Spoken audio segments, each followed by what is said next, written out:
Xersona ku ji destpêka şerê Ukraynayê vir ve ketibû bin kontrola Rusyayê, carekî kete bin kontrola Ukraynayê. Bi vekşîna Rusyayê ya ji vî bajarî. Her çiqas serok devletê Ukraynayê, Volodymyr Zelenskî, sekreterê giştiyê NATOyê Jens Stoltenberg, Amerîka û welatên Ewropayê vê vekşînê wekî serkeftinekê binirxînin jî ji aliyê Rusyayê ve mijara vekşînê newsa tê şîrovekirin. û heta bi ser de Wezareta Berevaniya Rusyayê dibêje bi vê vekşînê Rusya biçûk neketiye, statûya herêmê neguheriye û Xerson bi awayekî yasayî parçeyek ji xaka Rusyayê ye. Öncekilere benzer bir operasyon gerçekleştirebilirdi. Bi baweriya min sê sedemên wekişîna Rûsyayê heye ya ji Xersonê. Ya yekê li gel ragihandina seferberiyê jî Putin nekarî hêzeke nû derbasê Xersonê bike. Di dû li jêr rewşa awarte jî bi mehan hîç nekarî wî bajarê birêve bibe ji ber reaksiyona niştecihên Xersonê. Sesê gelek çekên giran hatin ber destê artêşa Ukraynayê. Loma Rûsya neçar ma wekîşe ji Xersonê.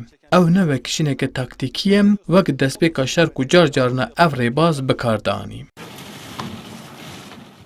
Li gor xwendina Amerîka û NATOyê ji ber ku Rusya duwarê leşkerî û hem jî duwarê aborî de dibin fişareke giran de neçarmaya ku ji Xersonê derkeve. Li hin pisporên siyaseta navdewletî jî ne di wê baweriyê de ne. Rusya için bir son değil, aslında bir başlangıçtı.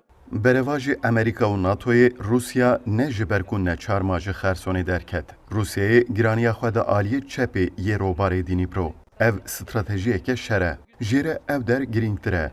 Aliyê ku jê vekişaye keslê nîne. Ne ku Ukrayna bi hêz bûye û Rusya reviyaye. Li aliyê din di nava Amerîka û Rusyayê de hevdîtinên veşartî pêk hatin. Amerîkayê ji Rusyayê xwast ji bo destpêkirina müzakereyan gavekê bavêje. Rusyayê jî ev gava sembolîk avî. Terk etmediğini, bölgede kaldıklarını.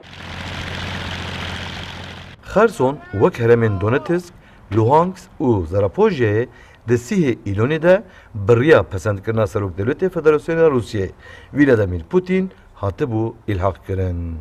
Собственно говоря, 41 тысяча действий. Her çiqas li gorî cîhanê ev vekşîn bi piranî wekî qels û lawaziya Rusyayê bê destnîşankirin jî li gorî pisporên siyaseta navdewletî di hevdîtinên paşperdî yên ku li gel Amerîkayê hatine pêkanîn Rusya ji Xersonê bi merc vekşiyaye. Bi şertê ku Ukrayna şerkûrtir neke û careke din masaya danûstendinê bêdanîn. Azad Altun, Kurdistan 24, İstanbul.